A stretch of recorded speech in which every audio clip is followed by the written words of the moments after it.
সালাম আলাইকুম। আমি একজন নার্স। আমি বর্তমানে সৌদি আরব কর্মরত আছি। একটা বিষয় খুবই দুঃখজনক, নার্সিং ইস্যু নিয়ে যখন কোনো আন্দোলন হয় বা আন্দোলন শেষ হয়ে যায়, শেষ হওয়ার পর একটা ইস্যু সামনে চলে আসে। সেটা হলো ডিপ্লোমা এবং বিএসসি। আমরা ডিপ্লোমা এবং বিএসসি নিয়ে কাদা ছোড়াছুড়ি করি। এ বিষয়ে দেখেন, ডিপ্লোমা এবং বিএসসি নিয়ে যদি আমরা কাদা ছোড়াছুড়ি করি, তাহলে কিন্তু এখানে দুইটা দল তৈরি হয়ে যাবে। একদল ডিপ্লোমা, একদল বিএসসি। যদি দুইটা দল তৈরি হয়ে যায়, তাহলে আমাদের নার্সিং প্রফেশনটাকে সামনের দিকে এগিয়ে নিয়ে যাওয়াটা খুব কষ্টকর হবে।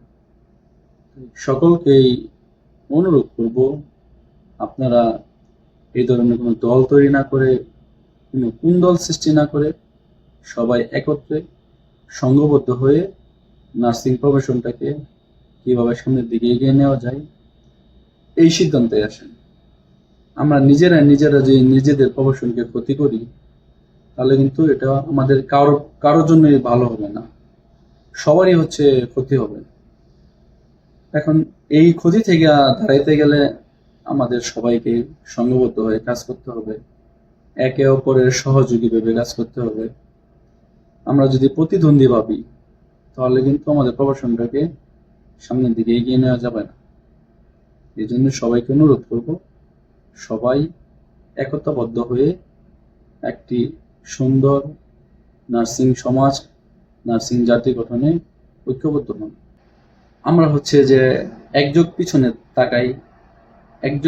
তাকাইলে আমরা দেখতে পারবো আগের নার্সিং প্রফেশন, এখনকার নার্সিং এর প্রফেশন, রাত দিন ডিফারেন্স। এগুলা কেন হয়েছে এত উন্নয়ন হওয়ার কারণ হচ্ছে সবাই মিলা একসাথে একতাবদ্ধভাবে কাজ করছে, এই জন্য উন্নয়ন হয়েছে।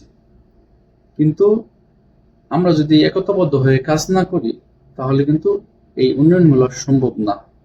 আমাদের বাংলাদেশে হসপিটালগুলোতে প্রায় সব জায়গায় অনেক ভুয়া নার্স আছে। এইগুলা নির্মূল করেন। দেখেন, অনেক রেজিস্টার্ড নার্স আছে, পাশ করার পর হচ্ছে চাকরি পাচ্ছে না। আজকে যদি আমরা এই ভুয়া নার্সগুলা নির্মূল করতে পারি, তাহলে কিন্তু আমাদের এই যে নার্স ভাই বোনেরা যারা বেকার বসে রয়েছে, এদের চাকরিগুলো খুব সহজে হচ্ছে। দেখেন, প্রাইভেট হসপিটালগুলোতে একটা নার্সের স্যালারি কত? 15-16-17 হাজার। বর্তমানে যে পরিস্থিতি, এই পরিস্থিতিতে 15-16-17 হাজার টাকা দিয়ে কি একজন নার্স চলতে পারে বা একজন মানুষের চলা সম্ভব? আমাদের হচ্ছে এই ভুয়া নার্স নির্মূল করে নার্সদের স্যালারি কিভাবে বাড়ানো যায়, এগুলো বিষয়ে পদক্ষেপ করি, এগুলো বিষয়ে চিন্তা করি। আমরা হচ্ছে কাদা ছোড়াছড়ি না করে এইগুলোর দিকে দৃষ্টি দিই, যে হচ্ছে কিভাবে ওদের জন্য কিছু করা যায়। আমাদের বিএনএমসির অনেক অসাধু কর্মকর্তা আছে, যাদের দুর্নীতির ফলে আজকে নার্সিং প্রফেশন হুমকির মুখে। আমাদের এগুলো রুখতে হবে।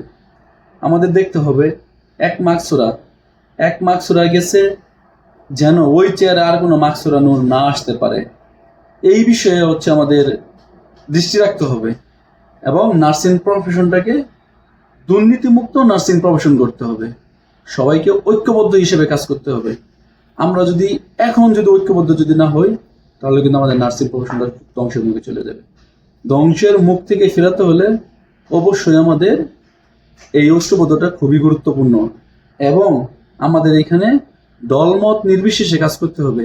কে ডিপ্লোমা, কে বিএসসি, আমরা এইগুলো বিষয়ে চিন্তা না করে আমরা কিভাবে নার্সিং প্রফেশনটাকে সামনের দিকে এগিয়ে নেওয়া যায়, এইগুলাই।